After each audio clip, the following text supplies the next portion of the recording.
தேவையில்ல.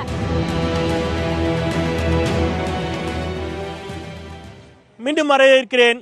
கதிர் வேய்ந்த மங்கலத்தில் இருந்து சடையப்ப வள்ளல் கம்பருக்கு கதிராய் வேயப்பட்ட ஒரு வீட்டை கொடையாக அளித்ததால் கதிர் வேய்ந்த மங்கலம் என்று அழைக்கப்பட்ட இந்த ஊர் பின்னாட்களில் மருவி கதிராமங்கலம் என்று ஆனது. இன்றைக்கு உலகத் தமிழர்கள் அனைவரும் உற்று நோக்கக்கூடிய வகையில் இன்றைக்கு இங்கே கதிராமங்கலத்தில் கடந்த சில வாரங்களாகவே போராட்டங்கள் நடைபெற்றுக் கொண்டிருக்கின்றன.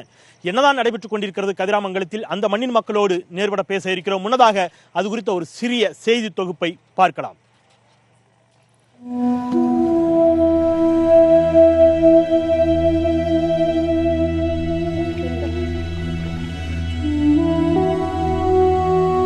கதிராமங்கலம் பொன் விளையும் தஞ்சையின் நெல் விளையும் பகுதிகளில் ஒன்று. கடந்த 2002ஆம் ஆண்டு முதல் இங்கு ONGCயின் 11 எண்ணெய் குழாய்கள் இயங்கி வருகின்றன. இங்கு எடுக்கப்படும் எண்ணெய் 7 கிலோமீட்டர் தொலைவில் உள்ள குத்தாலம் சுத்திகரிப்பு நிலையத்துக்கு குழாய் மூலம் அனுப்பப்படுகிறது.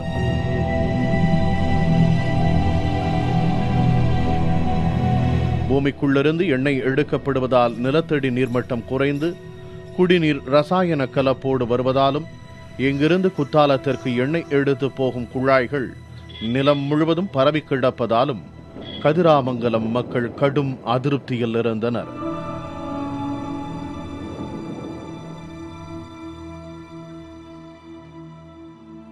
இந்நிலையில் கடந்த மாதம் புதிய குழாய்களோடு ONGC அதிகாரிகள் வந்தபோது புதிய எண்ணெய் கிணறுகளை அமைக்கக்கூடாது என ஊர் மக்கள் எதிர்த்தனர்.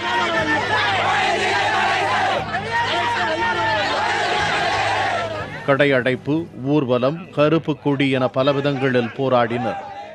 ONGCயோ பராமரிப்பு பணிக்காக வந்தோம், எண்ணெய் குழாய் அமைக்கும் எண்ணம் இல்லை என மறுத்தது. ஆனால் மக்கள் ஏற்கவில்லை. இந்நிலையில் கடந்த வாரம் திடீரென எண்ணெய் குழாய்களில் கசிவு ஏற்பட தரையெங்கும் எண்ணெய் பொங்கி ஓடியதால் மக்கள் அச்சப்பட்டு போராட்டத்தை வீதிக்கு கொண்டு வந்தனர். அப்போது உள்செடிகளை அடையாளம் தெரியாத நபர்கள் கொளுத்தியதால் அப்பகுதியில் பதட்டமான சூழ்நிலை ஏற்பட்டது.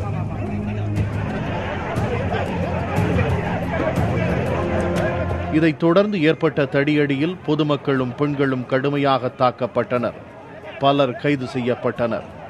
மக்களுக்கு ஆதரவாக சென்ற கட்சியினரும் காவல்துறையினரின் தடியடிக்கு இலக்காயினர். நெடுவாசல் போராட்டம் 83ஆம் நாளாக தொடரும் சூழலில் கதிராமங்கலமும் 3 நாட்களாக கடையடைப்பு நடத்தி வருவதோடு தடியடியின் தழும்புகளையும் சுமந்து கிடக்கிறது. கதிராமங்கலத்தின் உண்மை நிலவரம் என்ன? இதோ களத்தில் புதிய தலைமுறை.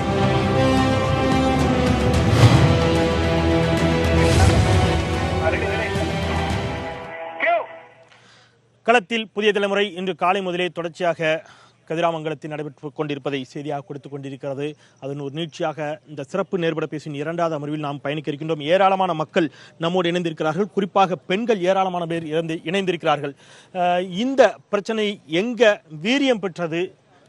நீண்ட நாட்களாக, ஏன்னா இன்னைக்கு நேற்று போட்டதில்லை, 10 ஆண்டுகளுக்கு மேலாக இங்கே ONGCயினுடைய வேலைகள் நடைபெற்றுக் கொண்டிருக்கின்ற ஒரு நிலையில திடீர்னு கடந்த சில வாரங்களாக இந்த பிரச்சனை இவ்வளவு பெரிய விஸ்வரூபம் எடுக்கிறதுக்கு என்ன காரணம்? விஸ்வரூபம் எடுக்கிறதுக்கு காரணம் சார், மறுசீரமைப்புன்னு சொல்லி தான் சார் இங்கே எங்கள்கிட்ட மக்கள்கிட்ட தெரிவிச்சாங்க. அதுக்கே நாங்கள் மக்களை தடை விதித்தோம். அதுக்கு அவங்க வேண்டாம், எங்களுக்கு அப்போவே மறுசீரமைப்புக்கே நாங்கள் மக்கள் ஒத்துக்கலை. வேண்டாம், எங்களுக்கு இது ONGC வேண்டாம், அதனால மக்கள் நிறையா நோய் வாய்ப்படுறாங்க, நிறைய வியாதிகள் வருது, தண்ணியும் நிலத்தடி நீரும் பாதிக்கப்படுகிறது, அதனால எங்களுக்கு வேண்டாம் என்று நாங்கள் ஒரு இடத்துல, பொது இடத்துல ஒரு கூட்டம் அமைச்சோம். அப்போ தாசில்தார் பேசினாங்க எங்கள்கிட்ட. பேசிட்டு சரிங்க நாங்கள் எடுத்துடுறோம் அப்படின்னு சொல்லிட்டு எங்கள்கிட்ட போயிட்டாங்க. நாங்களும் அதனால சரி தாசில்தார் உறுதி சொல்லியிருக்காங்களேன்னு சொல்லிட்டு நாங்களும் மக்கள் அமைதியாக கமலஞ்சு போயிட்டோம். திரும்ப அவங்க சொன்னதை வச்சு நாங்கள் அமைதியாக இருந்த நேரத்தில் திடீர்னு ஒரு நாள் எதிர்பார்க்காத விதத்தில் 2000 போலீஸை கொண்டாந்து இறக்கிட்டாங்க. எங்களுக்கே ஒரே குழப்பமாச்சு, ஏன் இவ்வளோ போலீஸு நம்ம ஊருக்குள்ள அப்படின்னு கேட்குறப்ப நாங்கள் திரும்பவும் நாங்கள் வேலை செய்கிறோன்னு நிறைய, அதாவது சொல்ல முடியாத எந்திரம்லாம் நிறைய வந்துச்சு. ஏன் இவ்வளோ பெருசுலாம் வந்திருக்குன்னு எங்களுக்கு அப்போதான் எங்களுக்கு கலக்கம் வந்தது. இதுவரையிலும் எங்களுக்கு மக்களுக்கு விழிப்புணர்வு வரல. அந்த திங்ஸ் எல்லாம் பார்த்ததுக்கு அப்புறமே எங்களுக்கு ஒரு பயம் வந்துருச்சு. அதனால தான் சார் பயம் புதிதா இறக்குறாங்களோ அப்படின்னு சொல்லிட்டு தான் நாங்க கேட்டோம். ஆனா மாவட்ட ஆட்சி நிர்வாகத்தின் சார்பிலும் 110 எண்ணெய் கிணறுகளுக்கு இங்கே அமைப்பதற்கான எண்ணெய் துறப்பண பணிகளுக்கான ஆய்வுகள் மேற்கொள்ளப்படும் என்று ONGC ஏற்கனவே அறிவித்திருக்கிறது. ஆனாலும் இன்னும் அது எதுவும் உறுதிப்படுத்தப்படாத நிலையில, அதற்கான தொடக்க பணிகள் எதுவும் தொடங்கப்படாத நிலையில ஏன் உங்களுக்கு இந்த அச்சம்? அது ஒரு தேவையில்லாத அச்சம் அப்படிங்கிற மாதிரி தானே அரசு தரப்புல பார்க்கப்படும். அது தேவையில்லாத அச்சம்னு எங்களால முடியல. அந்த ஏன்னா அவ்வளோ நாள் அந்த சவுண்டெல்லாம் வரல சார். மறுசீரமைப்புனா இவ்வளோ சவுண்டு வரத்துக்கு வேலை. நைட்லாம் தூங்க முடியல. ஒரு மாதிரி டங்குன்னு சத்தம் நல்லாவே தெரியுது. பைப்பு இறக்குறாங்கங்கிறது தெரியுது எங்களுக்கு. எங்களுக்கு ஒரு என்ன டவுட்டுனா, அவங்க மறுசீரமைப்புன்னு சொல்லிட்டு மீத்தேன் திட்டம் எடுத்துக்கிட்டு இருக்காங்க சார்.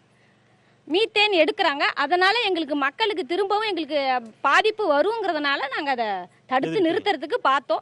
சப் கலெக்டர்கிட்ட நாங்கள் மாவட்ட கலெக்டரை தான், ஆட்சியரை தான் பார்க்கறதுக்கு நாங்கள் விருப்பப்பட்டோம்.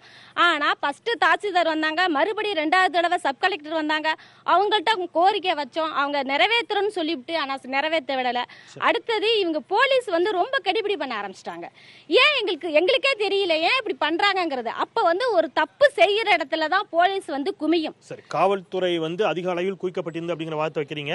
அந்த இடத்துல இருந்து நகர்றேன். காவல்துறை 90 விழுக்காடு அளவிற்கு இங்க திரும்ப பெறப்பட்டிருக்கிறது அப்படின்னு இன்றைக்கு மாவட்ட ஆட்சித்தலைவர் சொல்லியிருக்கிறாரு.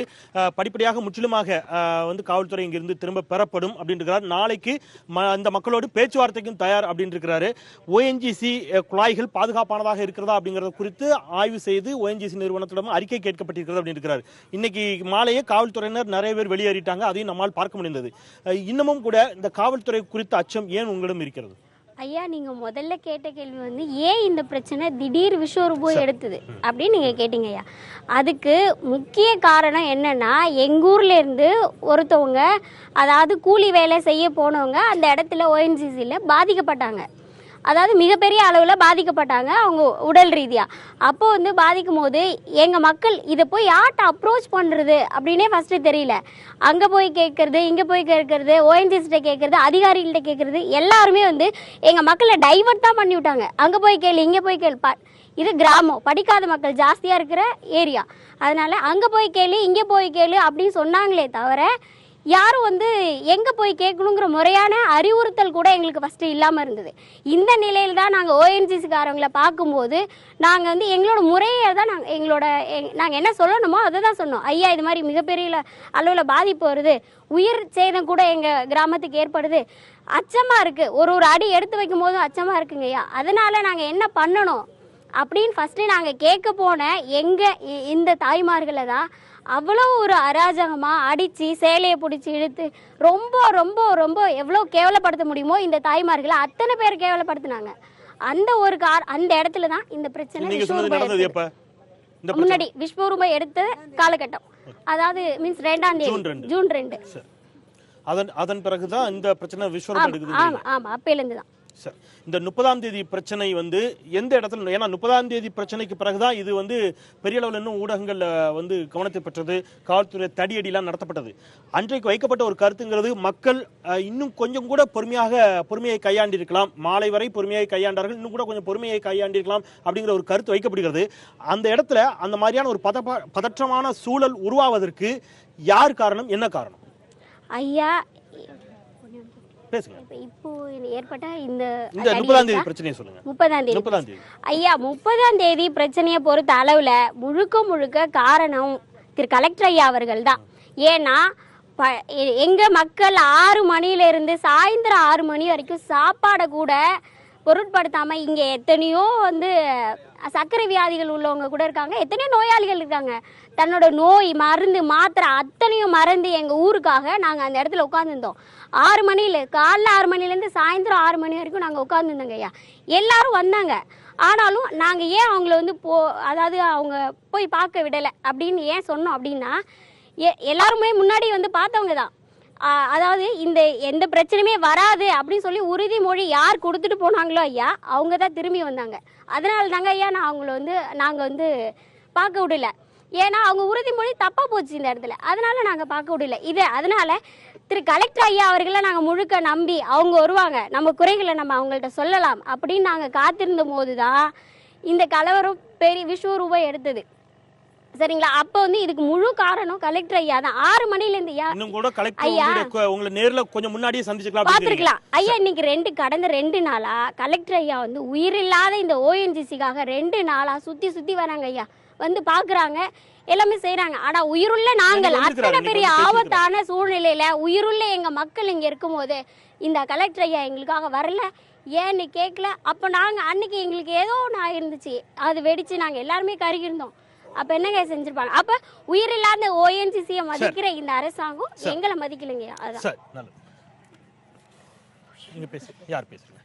இங்க வேற சகோதரிகள் யாராவது எந்த இடத்துல இருந்து இன்னைக்கு மாவட்ட ஆட்சித்தலைவர் ஒரு உத்தரவாதத்தை கொடுத்திருக்கிறாரு, நாளைக்கு மக்களுடைய கருத்துக்களை கேட்போம் அப்படின்னு சொல்லியிருக்கிறாரு. இவ்வளவு சொன்னதுக்கு பிறகும் கூட உங்களுக்கு நம்பகத்தன்மை, இன்னும் நம்பிக்கை வர்றதுல எந்த இடத்துல தயக்கம் இருக்குது? நாளைக்கு மாவட்ட ஆட்சித்தலைவர் கூட்டியிருக்கக்கூடிய அந்த ஆலோசனை கூட்டத்துல கிராம மக்கள் கலந்துப்பீங்களா? அது குறித்து ஏதாவது முடிவு எடுத்திருக்கீங்களா? கண்டிப்பா கலந்துக்க மாட்டோம். ஏன்னு தெரியுமா? வெள்ளிக்கிழமை 30ஆம் தேதி காலையில 6 மணிலேருந்து சாயந்தரம் 6 மணி வரைக்கும் மாவட்ட கலெக்டர் வருவாருங்கிற நம்பிக்கை எங்களுக்கு இருந்துச்சு. அந்த நம்பிக்கை கரெக்டாக 6:15 எங்களுக்கு கிடையாது. 6:15 தான் தடியடி அடிக்க ஆரம்பித்தாங்க. எங்கள் ஜெயராம ஐயா சொன்னாங்க 5:30 சொன்னாங்க, 2 பேரை வந்து பார்க்க சொல்கிறேன், அவங்க 2 பேரையும் அனுமதிங்க உள்ளன்னு சொன்னாங்க. நாங்கள் சொன்னோம். காலையில் 2 உளவுத்துறை வந்து உள்ளார அனுமதித்து பார்த்தாங்க, எங்களுக்கு தெரியாமலே பார்த்தாங்க. அவங்க கொடுக்கலையே அந்த நம்பிக்கை, அவங்களுக்கு கொடுக்கல.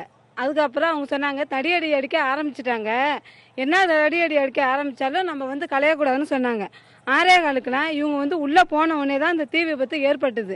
நாங்கள் மக்கள் காலையிலேருந்து 6 மணி வரைக்கும் யாரையும் போகாமல் பார்த்துட்டு இருந்து நாங்கள் பெண்களும் அது பக்கத்தால் தான் இருந்தோம். அப்போ ஏன் தீ விபத்து ஆரம்பிக்கல? நாங்களும் அறியாத பெண்கள் தான், நாங்களும் அடுப்பு பற்ற வைக்கிற பெண்கள் தான், ஏன் நாங்கள் பற்ற வச்சிருக்க கூடாதா? எப்படி போலீஸார் போனோடனே அந்த தடியடி அந்த தீ விபத்து ஆரம்பிச்சது. சரி, அப்போ இப்போ கலெக்டரை நாளைக்கு சந்திக்க போறது இல்லை அப்படிங்கிற ஒரு முடிவு எடுத்திருக்கீங்கன்னா, என்ன கோரிக்கையை நிறைவேற்றினால் நீங்க ஒரு சமரசத்துக்கு வருவீங்க? மாவட்ட ஆட்சி நிர்வாகத்தோட ஓஎன்சி அடியோட எடுத்தால் நாங்க கலெக்டர் பார்ப்போம். ஓஎன்ஜிசி பணிகள் முற்றிலுமா நிறுத்தப்படும்? முற்றிலும் பம்பு எதுவுமே இருக்கக்கூடாது. அது எந்த அளவுக்கு சாத்தியம் நினைக்கிறீங்க? 2002 இருந்து பணிகள் நடைபெற்றுக் கொண்டிருக்கக்கூடிய ஒன்றை திடீர் நிறுத்தணும் அப்படின்னு சொல்றது எந்த அளவுக்கு? அப்பெல்லாம் எங்களுக்கு விவரம் தெரியாதுங்க, விவரம் எதுவுமே தெரியாது. இது ஜூன் 2ஆம் தேதி காலையில போலீஸார் 2000 பேர் வந்து இறங்கினாங்க பாருங்க. அதுக்கப்புறம் தான் இதை பத்தியான விவரமே எங்களுக்கு தெரிய ஆரம்பிச்சது. சரி, இந்த இடத்துல தொடர்ச்சியாக மக்களுடைய கருத்துக்கள் இந்த மாதிரி தான் இருக்குது. இருக்கக்கூடிய மற்ற சில ஆண்களிடம் பேசலாம். கூட ஒரு சகோதரி இருக்கிறாங்க. எந்த இடத்துல இன்னும் கூட நம்பிக்கை வர தயங்குது? அவங்க சொல்ற மாதிரி நாளைக்கு மாவட்ட ஆட்சித்தலைவர் பேச்சுவார்த்தைக்கு தயாருங்கிறாரு. 90 விழுக்காடு காவல்துறையினர் கிராமத்திலிருந்து திரும்ப பெறப்பட்டு இருக்கிறார்கள் அப்படின்னு மாவட்ட ஆட்சி நிர்வாகம் சொல்லியிருக்குது. இன்னமும் கூட உங்களுக்கு எந்த இடத்துல அந்த நம்பகத்தன்மை வர உங்களுக்கு எல்லாம் தயக்கம் இருக்குது?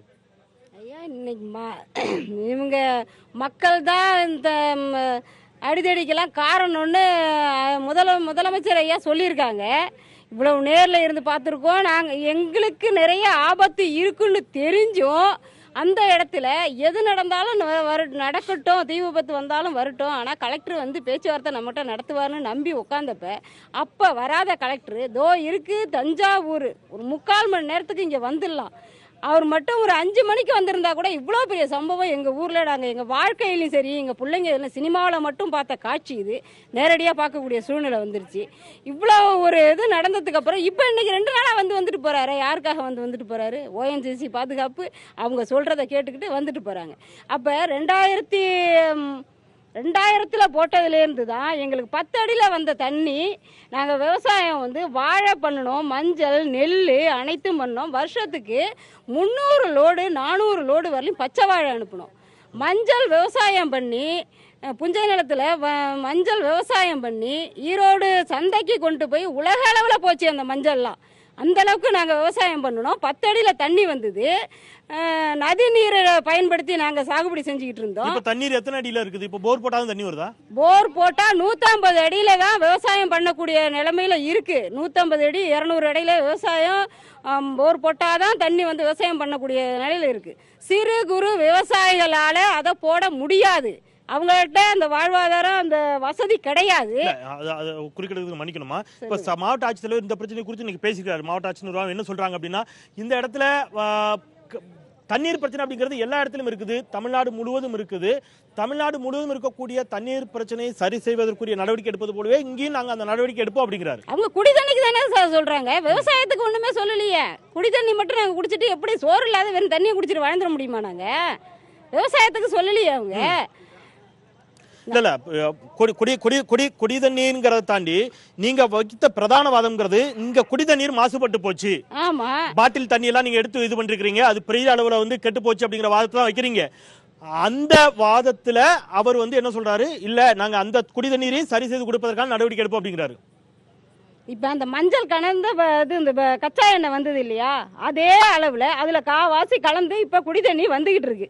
இப்போ இது மேலே போனதுனால கச்சா எண்ணெய் 30% அதில் இருக்குது, தண்ணி 70% இருக்குது. முடிஞ்ச வரலையும் இப்போ எல்லாமே பூமிக்குள்ளே இறங்கிடுச்சு. நிலத்தடி நீர் வந்து கிட்டத்தட்ட ஒரு 200 அடி 300 அடிக்கு போயிடுச்சு. இன்னும் சொச்ச காலத்தில் 500 அடியில தான் விவசாயம் அந்த போர் தண்ணியை எடுத்து விவசாயம் பண்ணலாங்கிற காரணம் ONGC-னுடைய இந்த திட்டம் அப்படிங்கிறது உங்களுக்கு நம்பிக்கை இருக்கு. போர் போட்டது தான், இந்த வெடிகுண்டு போட்டது தான், எலக்ட்ரிக் வெடிகுண்டு போட்டது தான். ஐயா சார் உங்ககிட்ட கொடுங்க. உங்களோட பேர் என்ன? என் பேர் சித்ரா சார். சார் சொல்லுங்க, உங்களுடைய கருத்துக்களை சொல்லுங்க. இந்த ONGC காரங்க வந்து எங்களால வந்து எந்த பாதிப்பும் இல்லைன்னு சொல்றாங்க. ஆனா இந்த இவங்க போறதுனால எங்களோட நிலத்தடி நீர்மட்டம் வந்து இன்னைக்கு 13 அடி இருக்கிற தண்ணீர் இன்னைக்கு 64 அடிக்கு போயிருக்குது. 64 அடியில எங்க வீட்டு கொள்ளையில தண்ணி இறக்குனால பியூரான தண்ணி கிடைக்கிறது இல்ல. அப்படியுமே அந்த தண்ணி கிடைச்சாலுமே ஆயில் கலந்துதான் வருது. அந்த ஆயில் கலந்த தண்ணிய மாடுங்க குடிச்சா கூட, மாடுங்க குடிச்சா கூட அதுங்க வயிறு உப்பிக்கிட்டு 2 நாளைக்கு 3 நாளைக்கு அப்புறம் அதுங்க இறந்துடுங்க. அந்த மாட்டுக்கு அந்த கதினா அப்ப 6 மனிதனுக்கு என்ன கதி? இன்னைக்கு இந்த ONGC காரங்களால என்னோட குழந்தை 7 வயசு ஆகுது, ஒரு ஹார்ட் பேஷண்டா மாத்தப்பட்டிருக்கான். அதுக்கு காரணம் முழுக்க இந்த ONGC காரங்க தான். இன்னைக்கு அந்த தண்ணியில நச்சுத்தன்மை கலந்ததுனால ஒரு நாள் என் பிள்ளைக்கு திடீர்னு உடம்பு சரியில்லை. இங்கெல்லாம் டாக்டர் இல்லை, மிஷின் இல்லைன்னு சொல்லிட்டாங்க. தஞ்சாவூர் மீனாட்சி கலைச்சிட்டு போய் பார்த்தேன் சார். அவங்க பார்த்தாங்க, உங்க புள்ள வந்து ரத்தத்துல வந்து 800% கிருமி கலந்துருக்கு அப்படின்னு சொல்லிட்டு அன்னைக்கு நைட் ஃபுல்லா 3 நாள் வரைக்கும் ஐசியூல வச்சிருந்து 10 பைசா வட்டிக்கு வாங்கி நான் செலவு பண்றது, விவசாயம் பண்ண நிலத்தை அடமானம் வச்சுட்டு என் பிள்ளைய காப்பாத்தினேன் சார். இன்னைக்கு வந்து 21 வயசு வரைக்கும் என் பிள்ளைய மாத்துறீங்கன்னு சொல்லிட்டாங்க அந்த டாக்டருங்க. இதுக்கு மெயின் காரணம் இந்த ONGC காரங்க தான். என் பிள்ளைக்கு இந்த நடந்த கதி இனிமே இந்த ஊர்ல யாருக்குமே நடக்க கூடாது சார். இந்த பாதிப்பு என் பிள்ளையோட போட்டும் சார். இங்க இருக்கிறவங்க எல்லாருமே எனக்கு பிள்ளைங்க தான் சார். இந்த பாதிப்பு என் பிள்ளையோட போட்டும் சார். இன்னைக்கு வந்து என் பிள்ளை ஒரு ஹார்ட் பேஷண்ட். இதுக்கு உண்டான சாட்சி எல்லாம் என்கிட்ட இருக்கு சார். இந்த தண்ணீரால போய் அந்த ரிப்போர்ட் வந்து மும்பை போயிட்டு வந்திருக்கு சார். மும்பை போயிட்டு வந்ததுக்கு உங்க புள்ள ரத்தத்துல 800% கிருமி, இது வந்து இந்த நீரால தான் சொல்றாங்க சார். இதை ONGC காரங்க நம்ம சொன்னோம்னா நம்ப மாட்டேங்கிறாங்க. எங்களால எதுவுமே இல்லைங்கிற இந்த மாடுங்க இன்னைக்கு வந்து இந்த தண்ணியை குடிச்சதுன்னா கிட்டத்தட்ட ஒரு 10 நாள் 15 நாள் தான் சார் இருக்குது. அதுக்கப்புறம் பார்த்தீங்கன்னா அதுங்களுக்கே செரிமானம் ஆகாம வயிறு உப்பி செத்து போயிடுது. அப்படி இருக்கும்போது அந்த தண்ணியை நாங்க குடிச்சாக்கா எப்படி இருக்கும்? இன்னைக்கு கலெக்டர் வந்தாங்க, வந்துட்டு எங்க கோரிக்கையில கேட்கவே இல்லை. அப்படியே நிக்கிறாங்க வாசல்ல வந்து, என்னம்மா அந்த தண்ணியை காரணம் சார், எங்க வீட்டு கொல்லப்பக்க அடிச்ச தண்ணியை, இந்த தண்ணி மஞ்சளா இருக்கு சார் அப்படின்னு சொன்னதுக்கு கேட்டதுக்கு நான் தண்ணி போர் போட சொல்லியிருக்காமான்னு சொல்லியிருக்காங்க. நாங்க போராட்டம் ஆரம்பிச்சே 1 மாசம் ஆகுது. 1 மாசம் ஆகும், இன்ன வரைக்கும் எங்க தெருல தண்ணியே வரல. 1 மணி நேரம் 2 மணி நேரம் வருது. 1 மணி நேரம் 2 மணி நேரம் மொத்தம் 6000 குடும்பம் வசிக்குது. அந்த 1 மணி நேரத்துல எப்படி இவ்வளவு பேர் தண்ணி முள்ள முடியும் சொல்லுங்க? பெரிய வேதனையாக தான் இருக்குது. இதனால் நான் மீண்டும் கூட அங்கே ஏன்னா தனிப்பட்ட முறையில் ஒவ்வொரு சகோதரிகளும் சொன்னாங்க, நாளைக்கு மாவட்ட ஆட்சித்தலைவரை நாங்கள் சந்திக்க போகிறதில்லை அப்படின்னு சொல்லி. அது ஒட்டுமொத்த அந்த கிராமத்தினுடைய முடிவு தானா அப்படிங்கிறத புதிய தலைமுறையின் வாயிலாக உலகிற்கு சொல்ல விரும்புகிறோம். அல்லது அதில் ஏதாவது கலந்து பேசி முடிவெடுப்பதற்கான சாத்தியக்கூறுகள் இருக்கிறதா அப்படிங்கிறத நாளைக்கு மாவட்ட ஆட்சித்தலைவருடைய அந்த அழைப்பின் பேரில் சந்திக்க மாட்டோம் அப்படிங்கிறது எல்லாரும் உறுதியாக இருக்கிறீங்களா? எல்லாரும் உறுதியா இருக்கு சார். ஏன் கலந்து பேசி முடிவெடுக்கக்கூடிய இடத்துல யாரும் இல்லையா? ஒரு நிமிஷம் அவங்கள்ட்ட மைக் கலந்து பேசுறோம். 30ஆம் தேதி வெள்ளிக்கிழமை 6 மணி வரைக்கும் வந்தாங்களே, அன்னைக்கு பேசியிருப்போம். ஆனா இன்னைக்கு 4 நாளா எங்க ஊர்ல கடை அடுப்பு இருக்கு. இந்த 4 நாளா அந்த கடை அடுப்புக்காரவங்களுக்கு என்ன லாபம் இருக்கு? இல்ல நாங்க நாளைக்கே போனாலும் எங்க மக்களை விட்டுட்டு தான் நாங்க போகணும். நாங்கள் அன்னைக்கு 6 மணி வரைக்கும் காத்திருந்த அன்னைக்கு அந்த கலெக்டர் எங்களை சந்திக்க விருப்பம் இல்லையா? அதே இடத்துலயே வந்து அந்த ONGC கிட்டே நாங்கள் உட்காந்துருக்கிறோம் சார். அதே இடத்துக்கு வந்தா நாங்கள் கலெக்டரை சந்திக்கிறோம். இதுக்காக நாங்கள் திருவள்ளுவர் தாலுகாவுக்கு போக மாட்டோம். சொல்லுங்க சார். அன்னைக்கு வந்து கலெக்டர் வந்து இங்க பக்கத்துல அருகாமையில தான் இருந்தாங்க. ஏன் அவங்க வந்து தடியடி நடத்தி ஒரு 10 நிமிஷம் ஒரு 20 நிமிஷம் கழிச்சு கலெக்டர் உள்ள என்ட்ரி ஆகுறாரு. அப்போ அவ்வளவு நேரம் வராத கலெக்டர் மக்கள் கரெக்டா தடி அடிச்சு மக்கள் கலைஞ்சதுக்கு அப்புறம் வராதுக்கு வேலை என்ன சார்? காலையில இருந்து வெயிட் பண்ணோம், வரான்னு சொல்லிட்டு கடைசியில வரலன்னு சொல்லிட்டாங்க. ஆனா மக்கள்லாம் கலைஞ்சதுக்கு அப்புறம் ஏன் சார் கலெக்டர் வரணும்? சரி, அது ஒரு சார். மறுநாள் வந்து மக்களை சந்திக்கல, நேரா ஆய்வு நடத்தணும்னு சொல்றாங்களே ஒழிஞ்சு எந்த மக்களையும் அவங்க சந்திக்கல. ஏன் 3 நாள் மக்களை சந்திக்காதவங்க இன்னைக்கு ஏன் சந்திக்கிறாங்கன்னா, தொடர்ந்து 3 நாள் கடையடைப்பு நடந்திருக்கு. அவர் மேலிடத்துக்கு பதில் சொல்லி ஆகணுங்கிற ஒரே காரணத்துக்காக தான் இன்னைக்கு மக்களை ஆய்வு பண்ணிருக்காரு. ஏன்னா 3 தடவை தாசில்தார், சப் கலெக்டர், டிஆர்ஓ வந்தப்ப வராதவர் இன்னைக்கு ஏன் வராரு? ஏன்னா அவரோட உறுதிமொழியை கொடுத்தாகணும். கலெக்டர்னு வந்தா அவரோட உறுதிமொழியை மக்களுக்கு கொடுத்தாகணும். இப்ப இவ்வளவு பிரச்சனை பண்ணதுக்கு அப்புறம் நாங்க கலெக்டரை சந்திக்க விருப்பம் இல்ல. எங்களுக்காக 9 பேர் போயிருக்காங்க. அவங்க மேல வந்து ஜெயில இருக்காங்க சார், கைதாயிருக்காங்க. அவர் வந்து ஜெயராமன் சார் வந்து பக்கத்திலேயே, அதாவது டிஆர்ஓ பக்கத்திலே தான் இருந்தாரு, போலீஸ் பக்கத்திலே தான் இருந்தாரு. மக்கள்கிட்ட கூட ரொம்ப நாள் இல்ல. அப்படி இருக்கக்குள்ள அவர் மேல கொலை கேஸ் எதுக்கு சார் போடணும்? அவர் கையில என்ன ஆயுதம் இருந்தது? பேராசிரியர் ஜெயராமன் மீது கொலை வழக்கு கொலை முயற்சி. அவர் கையில ஏதாவது ஆயுதம் இருந்ததா? கொலை முயற்சினா அவர் கையில என்ன ஆயுதம் இருந்தது? அவ்வளவுக்கும் அவங்க உங்க பின்னாடிதான் இருந்தாங்க, போலீஸ் அருகாமையில தான் இருந்தாரு. அவர் மேல அபாண்டமா பழி போட்டது மக்கள் தான் வன்முறை. இந்த வழக்குகள் எல்லாம் திரும்ப பெறப்பட்டு இவர்கள் எந்த நிபந்தனையுமின்றி ஒருவேளை விடுதலை செய்யப்படுவதாக ஒரு உத்தரவாதத்தை ஒருவேளை மாவட்ட ஆட்சி நிர்வாகமோ அல்லது அரசோ, தமிழக அரசோ அந்த மாதிரியான ஒரு நிலைப்பாட்டை எடுத்தால், அதன் பிறகு நீங்க ஏதாவது சமரசத்திற்கான பேச்சுவார்த்தைக்கான ஒரு இடத்துக்கு வருவீங்களா? நீங்க வருவோம் சார். சமரசத்துக்கு ஜெயராமன் ஐயா வச்சு அவர் முன்னிலே நாங்க சமரசத்துக்கு வருவோம். வந்தாலும் எங்கள் கோரிக்கையில நாங்க உறுதியாக இருப்போம். என்னன்னா, எங்களுக்கு ஓஎன்சி வேண்டாம். ஓஎன்சிங்கனால பல ப்ராப்ளம் மக்களை சந்திச்சுட்டாங்க. இதுக்கப்புறமா விழிப்புணர்வு வேணும். போட்டதை போட்டுட்டீங்க, ஆனா இதுக்கப்புறம் 110 குழா போடுறதாக அறிவிச்சிருக்காங்க. கண்டிப்பாக அதை தடுக்கணும். 2021 வரலும் இருக்குன்னு சொல்றாங்க. நாங்க சைன் போட்டுட்டோம், எடுக்க முடியாதுன்னு சொல்றாங்க. ஆனால் இதுக்கப்புறம் போடக்கூடாது. நாங்க கலெக்டர் ஐயாட்ட, கலெக்டர்கிட்ட ஜெயராமன் ஐயா வச்சுதான் நாங்க பேசுவோம். எங்களோட மக்கள், கிராமங்களோட மக்கள் வந்து ஜெயராமன் ஐயா பேசுறதுதான் இருக்கு. இதுல எத்தனை பேர் ஆண்கள் யாட்டியாவது கொடுங்களேன், இதுல எத்தனை பேருக்கு இந்த ஓஎன்ஜிசி திட்டத்தை புரிந்து கொண்டு ஒரு அச்சத்தின் வெளிப்பாடாகவே எதிர்க்கிறார்கள் அறிவியல் வளர்ச்சியை? இத்தனை ஆண்டுகளாக அங்கே இருக்குது, பெரிய அளவில் எந்த பாதிப்பும் இல்லை, ஆனால் திடீர்னு இப்போ அந்த மக்களுக்கு அச்சம் ஏற்பட்டிருக்கிறது அப்படிங்கிற ஒரு கருத்தும் வைக்கப்படுகிறது. இன்னொரு தரப்பில் இதற்கு முரண்படுகிறவர்கள் தரப்பில் வைக்கப்படக்கூடிய வாதம், வளர்ச்சி அப்படிங்கிறது அவசியமான ஒன்று, ஆயில் அவசியம் தானே, இந்த வளங்கள் எல்லாம் இல்லை இந்தியாவுக்கு தானே பயன்படுகிறது, இந்த வாதங்களும் வைக்கப்படுகிறது.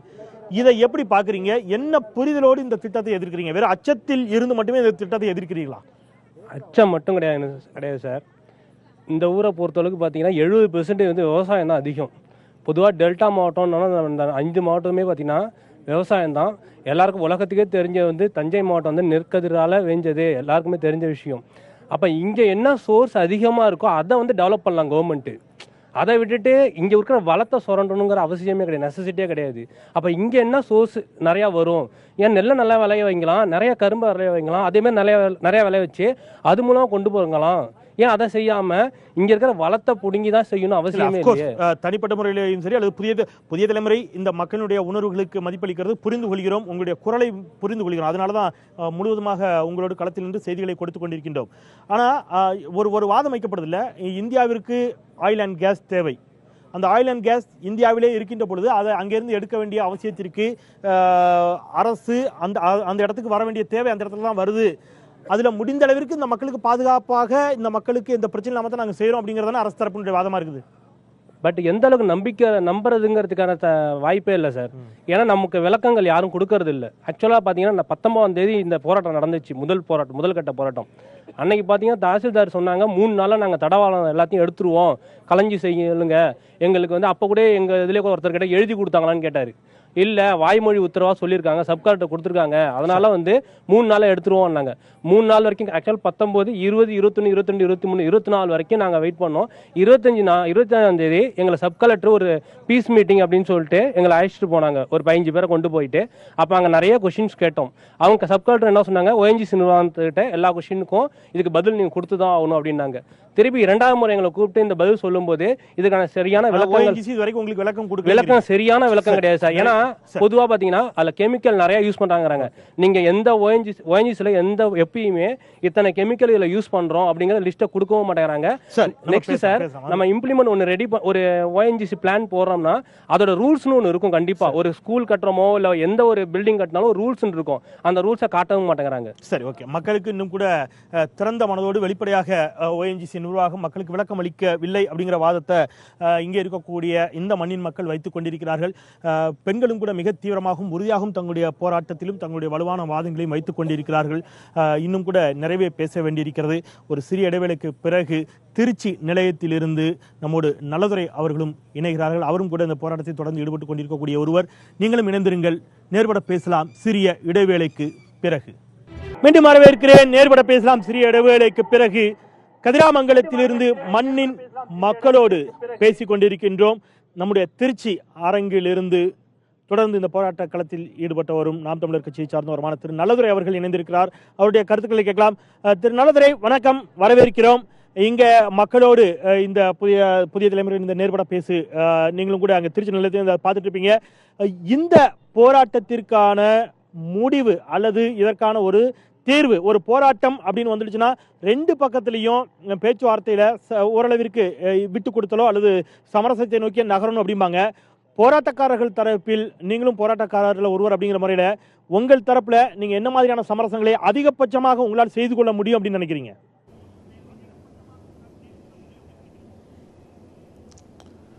இல்லை, அது நீங்கள் சொல்கிறது மிகச்சரி.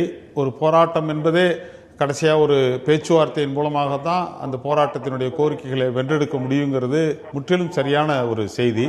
அது போராட்டத்துக்கு ஊடாகத்தான் அந்த பேச்சுக்கே இந்த அரசாங்கத்தை நாம் வரவழைக்க வேண்டியதாக இருக்கிறது. இப்போ மக்கள் தெளிவாக சொல்கிறாங்க, மாவட்ட ஆட்சியர் எங்கள்கிட்ட பேசணும்னு நாங்கள் கோரிக்கை காலையிலிருந்து வச்சுக்கிட்டே இருக்கிறோம், ஆனால் மாவட்ட ஆட்சித்தலைவர் வரவே இல்லை அப்படின்னு சொல்கிறாங்க.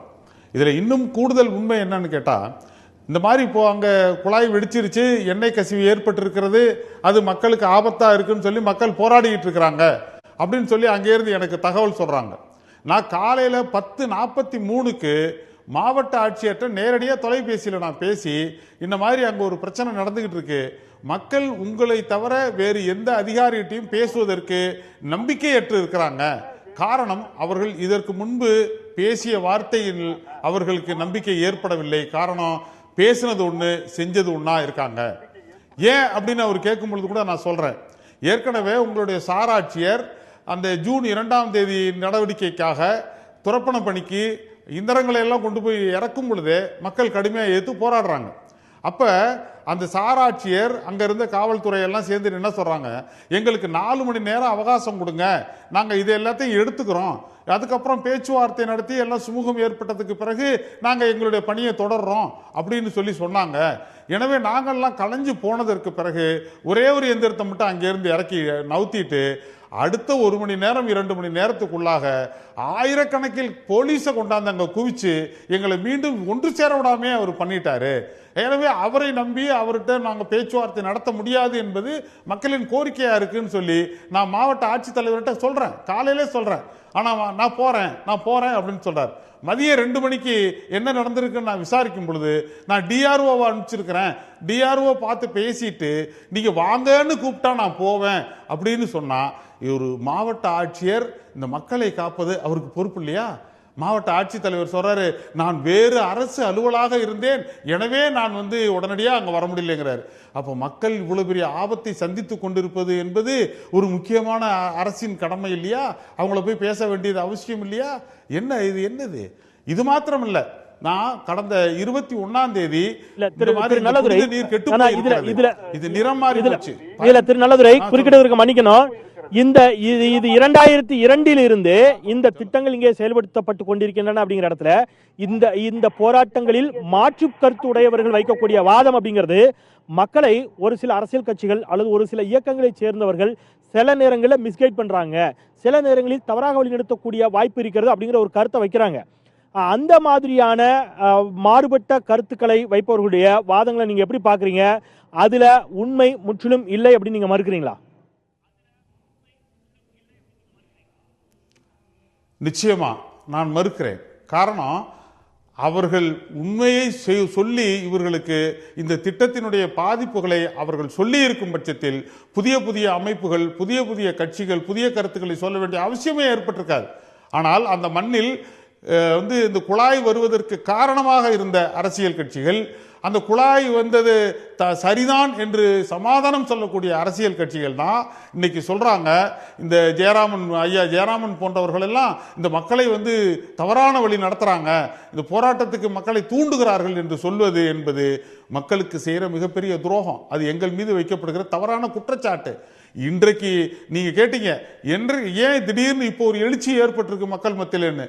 இந்த உண்மைகளை ONGC செய்கிற தகுடுதத்தங்களை, எண்ணெய் எடுக்கிறேன் என்று சொல்லி ஷேல் வாயு எடுப்பது, மீத்தேன் வாயு எடுப்பதற்கான திட்டத்தை ரகசியமாக செயல்படுத்துவது, இந்த போன்ற விஷயங்களை, விழிப்புணர்வை மக்கள் மத்தியில் ஜெயராமனை போன்றவர்கள் நாங்க எல்லாரும் சேர்ந்து செய்ததன் விளைவே இன்றைக்கு மக்கள் இவ்வளவு பெரிய அப்ரைஸ் வந்திருக்கிறதுக்கு காரணம் உண்மையே சொன்னதுதான். நாங்க இவங்க இவ்வளவு தூரம் சொல்றாங்க, நாங்க ஷேல் வாயு நாங்க எடுக்கவே மாட்டோம், மீத்தேன் வாயு நாங்கள் எடுக்கவே மாட்டோன்னு. 2015 ஜூன் மாதம் 25ஆம் தேதி ONGC கடிதம் எழுதி காவேரி பேசின்ல குத்தாலம் வரைக்கும் நாங்கள் ஷேல் வாயு எடுப்பதற்கு எங்களுக்கு சுற்றுப்புற சூழ்நிலை அமைச்சரகம் அனுமதி கொடுக்கணும்னு கடிதம் எழுதுனாங்களே. ஏன் எழுதுறாங்க? இன்னும் அனுமதி கிடைக்கலங்கிறதுனால ஷேல் வாயு எடுப்பது தள்ளி போடப்பட்டிருக்குது. இந்த இருக்கு உத்தரவு. அதே மாதிரி நான் மீண்டும் கூட வருகிறேன். நல்லதுரை, நீங்கள் இணைப்பில் இருங்க. நான் மீண்டும் கூட வர்றேன். ONGC தங்களுடைய வாதத்துல இன்னும் ONGC வாதங்களில் உங்களுக்கு முழுமையான நம்பிக்கை வரல அப்படிங்கறத நீங்க தொடர்ச்சியா வைக்கிறீங்க. இணைப்பில் இருங்க நல்லதுரை. நான் மீண்டும் கூட வருகிறேன். இங்க இருக்கக்கூடிய மக்களுடைய கருத்துக்களை கேட்டுட்டு நான் மீண்டும் வரேன். இந்த இடத்துல போராட்டத்தில் ஈடுபடக்கூடிய மக்களை வேறு யாராவது தவறா தூண்டி விடுறாங்க அப்படின்னு வெளியில ஒரு கருத்து வைக்கப்படுகிறது. மாற்று கருத்துடையவர்கள் ஒரு கருத்தை வைக்கிறாங்க. அந்த கருத்தை நீங்க எப்படி பாக்குறீங்க, அல்லது இது தொடர்பான உங்களுடைய கருத்துக்களை நீங்க பதிவு பண்ணுங்க. நான் கதிராமங்கலம் மக்கள் சார்பா புதிய தலைமுறையில் ஒரு கோரிக்கை வைக்கிறேன் சார். இது 10,000க்கு மேற்பட்ட மக்கள் வாழ்கிற இது ஒரு கிராமம் சார் கதிராமங்கலம். ஆனால் இப்போ ONGC இங்கே வச்சுருக்காங்கல்ல சார், இப்போ இதனால் தண்ணி மாசுபட்டிருக்கு அப்படின்னு சொல்கிறோம். ஒரு விபத்தையும் ஏற்படுது. அப்படி இருக்கிறப்ப இங்கே எங்கள் ஊருக்குன்னு ஒரு ஆரம்ப சுகாதார இல்லை சார், மருத்துவமனை ஆரம்ப சுகாதார நிலையம் இங்கே இல்லை சார், கதிராமங்கலத்துக்குன்னு இல்லை சார். திடீர்னு இப்போ மக்கள் பாதிக்கப்படுறாங்க, போகணும் அப்படின்னா மயிலாடுதுறை கும்பகோணம்னு நாங்கள் ஹாஸ்பிட்டல் போக வேண்டியதாக இருக்குது சார். இங்கே ஆரம்ப சுகாதார நிலையம் இல்லை சார். இது மாவட்ட நிர்வாகம் இதை ரொம்ப நாளாக நாங்கள் கோரிக்கை வச்சுட்டு இருக்கோம் சார், இங்கே ஒரு ஆரம்ப சுகாதார நிலையம் வேணும்னு. ஆனால் அதை கொண்டு வரதுக்கான முயற்சி எதுவுமே ஈடுபடல சார். எவ்வளோ விபத்து ஏற்படுது, தண்ணி பாதிக்கப்படுது, அதனால் மக்களுக்கு எவ்வளோ பாதிப்பு ஏற்படுது, வயிற்றுப்போக்கு, அந்த மாதிரி பல வியாதிகள் வருது சார். அதுக்கு ஒரு ஆரம்ப சுகாதார நிலையம் இருந்தால் நாங்கள் இங்கேயே வைத்தியம் பண்ணிக்கலாம். நாங்கள் தொலைதூரம் போற மாதிரி இருக்குது சார். அதனால இது ஏற்கனவே பிரச்சனை சரி செய்து கொடுக்க வேண்டும் அப்படிங்கிற ஒரு வாதங்களை தொடர்ச்சியா வைக்கின்ற பொழுது பிரச்சனைகளுக்கான குறைந்தபட்ச தீர்வு அப்படிங்கிற ஆரம்ப சுகாதார நிலையம் கூட இல்ல சார். இங்க சார் கலெக்டர்கிட்ட இப்போ நீங்கள் பேசலாமா கேட்குறீங்க. நேற்று சாயந்தரம் 5 மணிக்கு கலெக்டர் சார் ONGCக்கு வண்டியில் போனாங்க. நாங்கள் அந்த சைடில் வேலை செஞ்சுட்டு இருப்போம். 5:30 மணி வரைக்கும் திரும்பி இவங்க நடந்து மெயின் ரோட்டில் வந்துட்டு இருந்தாங்க. சரின்ட்டு சரி அங்கே தான் நம்மளால அன்றைக்கி பார்க்க முடியல, இன்றைக்காவது நம்ம போய் அவங்கள பார்க்கலாமேன்னு சொல்லிட்டு ஓடணும். ஓடும்போது சாத்தி இருக்கிற வீட்டில் தண்ணி கொண்டு வாங்க டெஸ்ட்டு பண்ணோம். எடுத்துக்கிட்டு அவங்க பம்புலேருந்து அடித்து கொள்ளையிலேருந்து எடுத்துக்கிட்டு வரணும்ல சார். வரங்காட்டியுமே இவங்க முன்னாடி போயிட்டு இருக்காங்க. அந்த தண்ணியை கொண்டு கொடுக்கறதுக்கு நான் இங்கேருந்து 10 வீடு தாண்டி ஓடி இருக்கேன் சார். ஓடி ஒரு தண்ணீர் மாசடைந்த தண்ணீருங்கிறத காட்டுறதுக்காக நான் பம்புல அடிச்சுட்டு வரணும். கொள்ளையிலேருந்து அடித்து அந்த பாட்டிலில் எடுத்துக்கிட்டு வரங்காட்டி அதை நின்று கேட்டு அதுக்கு பதில் சொல்லி அது என்னான்னு பார்க்கங்காட்டியுமே அவங்க 10 வீடு தள்ளி போயிட்டு இருக்காங்க. இங்கேருந்து நான் ஓடுறேன் அவங்க பின்னாடி. ஓடி போய் முன்னாடி நான் அவங்க கலெக்டர் சார்கிட்ட தண்ணி சரி வாங்கிக்கிறோமா அப்படின்னு செஞ்சு வாங்கி கையில் வச்சுக்கிட்டீங்கல்ல. அதுக்கு ஏமா தண்ணி இது எங்கே பிடிச்சிங்க, ஒன்று அடிப்பம்பில் பிடிச்சிங்களா, இல்லை நாங்கள் தொட்டி கட்டி உங்களுக்கு தண்ணி அனுப்பிச்சிருக்கிறோம் இல்லை திருப்பம்பு அதில் பிடிச்சிருக்கீங்களா, உங்களுக்கு என்னம்மா குறை, என்னை வந்து 30ஆம் தேதி சாயந்தரம் தண்ணீர் மாசடைந்ததற்கான காரணிகள் குறித்து கூட உங்ககிட்ட மாவட்ட நிர்வாகம் கேட்கலங்கிறீங்க? எதுவுமே கேட்கல சார். நான் 30ஆம் தேதி நாங்கள் 6 மணி வரைக்கும் அங்கே இருந்து நீங்கள் வருவீங்கன்னு காத்து இருந்து எரியவும் அழுது கொண்டு நாங்கள் ஓடி வந்து அடித்தெல்லாம் பார்த்து கொண்டு இருந்தேன். நீங்கள் நான் ஒரு பெண்மணி உடியார்ந்து உங்ககிட்ட ஒரு தண்ணியை கொடுத்து இதை பாருங்க சாருன்னு நான் கேட்கும்போது அந்த தண்ணியை நீங்கள் வாங்கி யாமா என்னம்மா உங்களுக்கு குறை, யாமா என்னம்மான்னு நின்று பேச முடியாத நீங்கள் இப்போ எங்களை வந்து அங்கே எதுக்கு சார் கூப்பிடுறீங்க? இதே ONGCயில் வந்து உட்காந்து எங்களோட குறைகளை என்னம்மான்னு கேட்கலாம். கேட்கறது இல்லாத எங்களை ஊருக்காகவும் எங்களுக்காகவும் அந்த இடத்துல என்னையே ஜெயராமன் சார் 2 TNC ஏன் நெஞ்சில் கையை கொடுத்து தான் தள்ளி உள்ள நான் தான் விட முடியாதுன்னு நீங்கள் வேணா டிவி சேனலில் போட்டு பாருங்க. ஏன் நெஞ்சில் கையை கொடுத்தது 2 சாரு போலீஸ் சாரும் ஜெயராமன் சார் என் பக்கத்தில் நின்று என்னை தள்ளிட்டு தான் உள்ளே போனாங்க. அதுக்கு மறுபடி தான் எங்களை வளைச்சி வெளியில் அனுப்பி அடித்தது. அது வரைக்கும் அந்த இடத்துல நான் நின்னேன். இன்னைக்கு என்ன சொல்கிறாங்க, ஜெயராமன் சார் தான் தூண்டுதல் எல்லான்னு இப்போ சொல்கிறாங்க. அந்த 9 பேரையும் விடுவிக்கட்டும், எல்லாரும் வெளியில் வரட்டும். வந்ததுக்கு மறுபடி எல்லாரும் ஒன்று சேர்ந்து நாங்கள் கலெக்டர்கிட்ட பேச ரெடி. அது வரைக்கும் நாங்கள் இப்போ கலெக்டர் சாரை நாங்கள் பார்க்கவும் மாட்டோம். சரி, தொடர்ச்சியாக கலெக்டரை சந்திக்க போவதில்லை அப்படிங்கறத இந்த மக்கள் உறுதியா இருக்கிறாங்க. அதை ஏற்கனவே சொல்லியிருக்கிறாங்க. நாளைய பேச்சுவார்த்தையை புறக்கணிக்க போவதாக சொல்லியிருக்கிறாங்க. கைது செய்யப்பட்டிருக்கக்கூடிய 10 பேரும் விடுதலை செய்யப்படணும் அப்படிங்கிற கருத்தையும் தொடர்ச்சியா வைக்கிறாங்க. உங்களுடைய கருத்துக்கள் என்னமா? முதலமைச்சர் கவர்மெண்ட்னா யார் சார்? பொதுமக்களால் நியமிக்கப்பட்டவங்க தான் கவர்மெண்ட்டு. அப்படி உள்ளப்ப கவர்மெண்ட் வந்து பொதுமக்கள் நாங்கள் உருவாக்கப்பட்டவங்க முதலமைச்சர். பொதுமக்களோட கேள்வி வந்து தவறானதுன்னு சொல்கிறாங்க. குற்றமையெல்லாம் பொதுமக்கள்கிட்ட தான் சொல்கிறாங்க. ஆனால் ONGC நிறுவனத்துக்கு வந்து அவங்க சாதகமாக தான் பேசுகிறாங்க. இன்றைக்கி நிலத்தடி நீர் வந்து பாதிக்கப்படுதுன்னு சொல்கிறாங்களே, தண்ணி லெவல் வந்து கீழே போகிறதுக்கு காரணம் என்னன்னு தெரியுங்களா? கீழே இருக்கிற கச்சா எண்ணெயை உறிஞ்சி எடுக்க தண்ணி லெவல் கீழே போகுது. முக்கால்வாசி மக்களுக்கு இது தெரியாது. இதை விலைக்கு வந்து ஒரு படித்த எங்கள் ஊர் மக்கள் வந்து சொல்லும்போது, படித்த காலேஜ் படிக்கிற ஸ்டூடெண்ட்டோ இல்லை மற்றவங்க படித்தவங்க வந்து சொல்லும்போது, அதை வந்து 2ஆம் தேதி போராட்டத்திலேருந்து இந்த மக்களுக்கு தெரிவிக்கும் போது இந்த விழிப்புணர்ச்சியை கொண்டுட்டு வரதுக்கு அவங்க ரொம்ப ட்ரை பண்ணி பேசும்போதெல்லாம் காவல்துறை வந்து இந்த விளக்கத்தை வந்து பொதுமக்களுக்கு தெரிவிக்கக்கூடாதுன்னு அப்பையிலேருந்து அரெஸ்ட் பண்ண ஆரம்பித்தவங்க தான் சார். இன்னைக்கு 10 பேரை பிடிச்சி கொண்டு வச்சுருக்காங்களே சார், அவங்க என்ன தவறு செஞ்சாங்க? அரசாங்கத்துக்கு புறம்பான செய்திகளை வந்து செஞ்சாங்க, அதனால பிடிச்சி கொண்டு வச்சாங்களே. அவங்க தவறான செய்தி அப்படி என்ன எங்கள் பொதுமக்களுக்கு தெரியாமல் அவங்க செஞ்சாங்க அவங்கள பிடிச்சி கொண்டு வைக்கிறதுக்கு? சரி, அவங்கள விடுதலை செய்யணும் அப்படிங்கிறீங்க? அவங்கள விடுதலை செய்யணும். எங்களுக்கு என்ன கோரிக்கை என்ன, இந்த ONGC நிறுவனம் தவறுன்னு நாங்கள் சொல்லணும்னா நிறைய இருக்குது. 60 மீட்டருக்கு மேலே உள்ளது தான் டிஸ்டன்ஸ் இருக்குன்னு குடியிருப்புன்னு சொல்லியிருக்காங்க. சப் கலெக்டரே சொல்லியிருக்காரு. அப்படி இருக்கும்போது 60 மீட்டருக்குள்ள நிறைய குடியிருப்பு இருக்கு, வந்து நீங்களே பாருங்க. அது சொன்னதுக்கு அதுக்கு என்ன இந்த தவறுன்னு ஏற்றுக்கிட்டாங்களா? ஏற்றுக்கல. அதுமாதிரி சொல்லணும்னா அந்த ONGC நிறுவனத்தை பற்றி ஏகப்பட்ட குறைகள் சொல்லலாம் நாங்கள். அதெல்லாம் கண்டுக்காத அந்த கவர்மெண்ட்டு அவங்க பக்கம் நியாயம் பேசுறது எந்த விதத்தில் நியாயம் பேசுறீங்களா?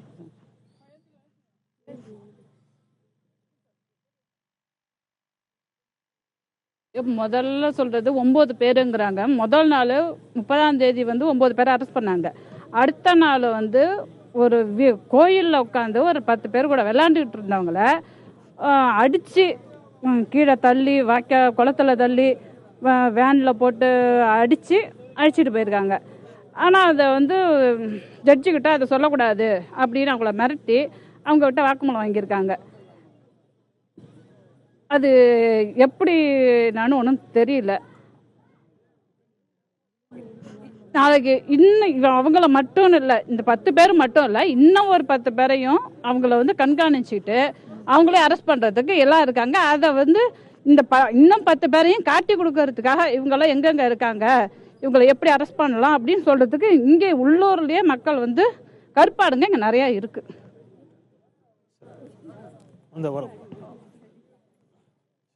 சார், இன்னைக்கு வந்து நான் மக்கள்கிட்ட வந்து விழிப்புணர்வை ஏற்படுத்துறதுக்காக நம்ம வந்து அமைதியான முறையில் வந்து நம்ம போராட்டம் நடத்துவோம்னு தெரு போய் லேடிஸை கூப்பிட்டேன் நான். வாங்க நம்ம அமைதியான முறையில் போராட்டம் நடத்துவோம், நம்ம அந்த 10 பேருக்காக நம்ம போராட்டம் நடத்துவோம். அதுக்காக நான் வீடு வீடாக போனேன் சார், தெருவாக அலைஞ்சேன். அதுக்கு எனக்கு பகிரங்கமாக ஃபோன் மூலிமா நியூஸ் வருது சார். ஏன் தெருவுக்கு தெரு ஆளை கூப்பிடுற பிடிச்சி உள்ளே போடணுமான்னு சொல்லி போலீஸ்காரங்க கூப்பிட்டு மிரட்டுறாங்க சார். எங்களுக்கு வெளியில் பாதுகாப்பு கிடையாது. நான் முன்ஜாமீன் வாங்கிட்டு தான் இப்போ வெளியில் நிற்கிறேன் சார். நானும் இந்த கலையரசிங்கிறவங்களும் முன்ஜாமீன் வாங்கிட்டு தான் வெளியில் இருக்கிறோம். இன்னொன்று என்னோட ஹஸ்பண்டுக்கும் ஃபோன் பண்ணி டார்ச்சர் பண்ணுறாங்க. ஏன் பொண்டாட்டியை அடக்கி வைக்க வீட்டில் வைக்க முடியாதா? ஏன் அவளுக்கு வேலை இந்த வேலை? எதுக்கு தெருவா அலையிறா? ஏன் எங்கள் மக்களை தான் கலைக்கிறா அப்படின்னு சொல்லிட்டு. ஆனால் போலீஸ் சொல்கிறாங்க அப்படின்னு சொல்கிறாங்க. ஆனால் போலீஸ் சொல்கிறாங்களா இல்லை எங்கள் உள்ளூரில் இருக்கிற கருப்பாடுகள் சொல்லுதான்னு தெரியல. ஓஎன்ஜிசிக்காக கைக்கூலிகள் இருக்காங்க சார். எங்கள் ஊரில் கைக்கூலிகள் இருக்காங்க. அவங்க ஒரு நாள் சாப்பிடலாம் சார். அவங்க இந்த கொடுக்குற ஓஎன்ஜிசிக்காரங்க கொடுக்குற சாப்பாடை பழத்தை வச்சு நீங்கள் எத்தனை நாளைக்கு சாப்பிட்டுருவாங்க? ஆனால் கதிராமங்கலம் மக்களுக்காக நாங்கள் போராடுறோம் சார். பொம்பளைங்களா இறங்கி போராடுறோம். இந்த எங்களோட இளைஞர்கள்லாம் நாங்கள் எதுக்கு அடக்கி வச்சிருக்கோம்னா அதுங்க லைஃப் பின்னாடி எதிர்காலம் அதுங்களுக்கு பாதிக்கப்படக்கூடாது. அதுங்களுக்குன்னு ஒரு லைஃப் இருக்குங்கிறதுனால நான் அதுங்களை இளைஞர்களை நாங்கள் கூப்பிடல. பெண்களா என்னோட குழந்தைங்க என்னோட பசங்களாம் நல்லா இருக்கணும்னு நாங்கள் பெண்களா சேர்ந்து போராடுறோம். அதையும் எங்கள் வீட்டுக்காரங்கள்ட்டெல்லாம் வந்து வீடு வீடா சொல்லி ஏன் உங்க பொண்டாட்டிக்கெல்லாம் வேலை இல்லையா பிடிச்சி உள்ள போட்டுருவாங்க. நிறைய அடக்குமுறை இருக்கு. அப்ப 10 பேர் உள்ள இருக்காங்கல்ல இவங்கெல்லாம் போராட்டம் பண்ணா அவங்களுக்கு நிறைய டார்ச்சர் கொடுப்பாங்கன்னு எங்களை வெளிப்படையா அதிகாரிகளா மிரட்டுறாங்க சார். இன்னொன்று சார், இது மாதிரி நேர்காணல்ல இவங்க ஒரு சேனல்ல இது பண்ணாங்க. அதுக்குன்னு சொல்லாமா வேணான்னு தெரியல சார். ஒரு டிஎஸ்பி வந்து இவனை அசிங்கமா பேசுறாரு சார். அவ யாரு? அவ கலையரசி அப்படின்னா அசிங்கமா திட்டுறாங்க சார். இதுக்கெல்லாம் யார் சார் உரிமை கொடுத்தா? இந்த எடப்பாடி அரசு என்ன சார் பண்ணுது? எடப்பாடி இதெல்லாம் பார்த்தாரா? எப்படி சார் அவர் சட்டசபையில கதாமலத்தை பத்தி பேசக்குள்ள பொம்பளைங்களை பத்தி பேசுறாங்கல்ல, இதெல்லாம் என்ன சார் செஞ்சது அரசு? சார் ஒரு ஊடகத்துல சொல்றாங்க சார். ஒரு நியூஸ் சொல்லிடுறேன். போலீஸ் அதிகாரி ஒரு லேடி சொல்றாங்க. ஒரு லேடி சார் உங்க சொல்றாங்க இவங்களெல்லாம் விபச்சாரி கேஸ்ல போடணும் உள்ளன்னு சொல்றாங்க சார். உங்க உணர்வுகள் வந்து புரியுது. நிச்சயமாக அந்த உணர்வுகளை பதிவு செய்யணும் அப்படிங்கிறதுக்காக தான் புதிய தலைமுறை காவல்துறை தடியடி அப்படிங்கறதையும் அன்றைக்கு புதிய தலைமுறை வந்து ஒளிபரப்பியது. அதை தாண்டி இன்றைக்கு மாவட்ட ஆட்சித்தலைவர் பேச்சுவார்த்தை குறித்து பேசியிருக்கிறார். மக்கள், மாவட்ட ஆட்சி நிர்வாகம், ஓஎன்ஜிசி, அரசு என்று அனைத்து தரப்பினரும் இணைந்து ஒரு முடிவெடுக்க வேண்டிய ஒரு இடத்துல இன்றைக்கு இந்த பிரச்சனை இருக்குது. உங்களுடைய கருத்துக்களை நீங்க வச்சிருக்கிறீங்க. அது நிச்சயமாக போய் சேர வேண்டியவர்களுக்கு புதிய தலைமுறையின் மூலமாக உறக்க சொல்லி இருக்கிறோம். நிச்சயமாக உங்களுக்கு ஒரு நல்ல தீர்வு கதிராமங்கலம் மக்களுக்கு கிடைக்கும் அப்படிங்கிற நம்பிக்கை நிச்சயமா எங்களுக்கு இருக்குது. சகோதரிட்ட கொடுங்க. சுருக்கமா நிறைவு கருத்துமா சுருக்கமா உங்களுடைய நிறைவு கருத்துக்களை சொல்லுங்க சார். எங்களுக்கு வாழ்வாதாரம் விவசாயம் தான். கண்டிப்பாக இன்னொரு 5 வருஷம் போனால் பாலைவனமாக ஆயிடுங்க போல இருக்குது. இப்போவே நினச்சா பயமாக இருக்குது. இப்போ உள்ள சூழ்நிலையை நினச்சாவே எங்களுக்கு பயமாக இருக்குது. எந்த இடத்துல குழா போகுது, எந்த இடத்துல வெடிக்கும், ராத்திரி பகல் தூக்கங்கிறது எங்களுக்கு கிடையாது சார். இந்த ஒரு வார காலமாக சுத்தமாக தூக்கங்கிறது கிடையாது, சாப்பாடுங்கிறது கிடையாது. எங்களுக்கு எதிராக செயல்படுறவங்களுக்காகவும் அவங்க குழந்தைகளுக்காகவும் சேர்த்து தான் நாங்கள் போராடுறோம். எங்க வீட்டுக்காரங்க பக்கத்துல இல்ல, நான் தனியா தான் இருக்கேன். எனக்கு நிறைய மிரட்டல் வந்துட்டு இருக்கு சார். சார், இங்க தொடர்ச்சியாக காவல்துறை தரப்புல உங்களுக்கு வந்து சில நெருக்கடிகள் கொடுக்கப்படுவதாக பதிவு செஞ்சிருக்கிறீங்க. உள்ளூருக்குள்ள இருக்கக்கூடியவர்கள் உங்களோட மாறுபட்ட கருத்துக்கள் இருப்பதாக சொல்லியிருக்கிறீங்க. இன்றைக்கு 4 மணி முதல் அதற்கு முன்பாக இன்று முழுவதும் புதிய தலைமுறை தொடர்பான சிறப்பு செய்திகளை தொடர்ச்சியாக இந்த மண்ணோடும் இந்த மக்களோடும் நின்று வழங்கி கொண்டிருந்தது. 4 மணிக்கு ஒரு சிறப்பு நிரலை கொடுத்தோம். இப்பொழுது 1 மணி நேரம் நேர்பட பேசு உங்களுக்காக உங்கள் மண்ணிலிருந்து ஒலித்திருக்கிறது. நீங்கள் எதிர்பார்க்கக்கூடிய உங்களுடைய நியாயமான கோரிக்கைகள், உங்களுடைய நியாயமான எண்ணங்கள் வெற்றி பெறும். அதற்கான ஒரு நம்பிக்கை உங்களுக்கு இருக்கும் அப்படிங்கிற நம்பிக்கையோடு நாங்களும் நிறைவு செய்கின்றோம். நேரமின்மையின் காரணமாக இந்த நிறைய பேருக்கு நிறைய பேச வேண்டிய கருத்துக்கள் இருந்தாலும் கூட நம்ம இந்த அளவிலே நிறைவு செய்யலாம் அப்படின்னு நினைக்கிறேன். ஏன்னா நேரம் கடந்து விட்டது. 10 மணி செய்திகளுக்கு வழி கொடுக்கணும். நன்றி சகோதரி, நன்றி. கலந்து கொண்ட அத்தனை பேருக்கும் புதிய தலைமுறை தன்னுடைய நெஞ்சார்ந்த நன்றிகளை தெரிவித்துக் கொள்கிறது. இந்த மாதிரியான திட்டங்கள் வருகின்ற பொழுது மக்களுடைய கருத்துக்கள் கேட்கப்பட வேண்டும் அப்படிங்கிற வாதங்களை வைக்கிறாங்க. அதை தாண்டி நிறைய கோரிக்கைகளை வைத்திருக்கிறார்கள். விருப்ப வெறுப்புகளுக்கு அப்பாற்பட்டு மண்ணோடும் மக்களோடும் நின்று புதிய தலைமுறை கதிராமங்கலத்திலிருந்து இந்த மக்களின் பிரச்சனையை உலகிற்கு உறக்க சொல்லி இருக்கிறது. அச்சம் தவிர்த்து நெஞ்சம் நிமிர்த்தி மற்றொரு நேர்பட பேசியில் சந்திக்கலாம். நன்றி, வணக்கம். ஒரு நிமிஷம் பேசலாம் சார்.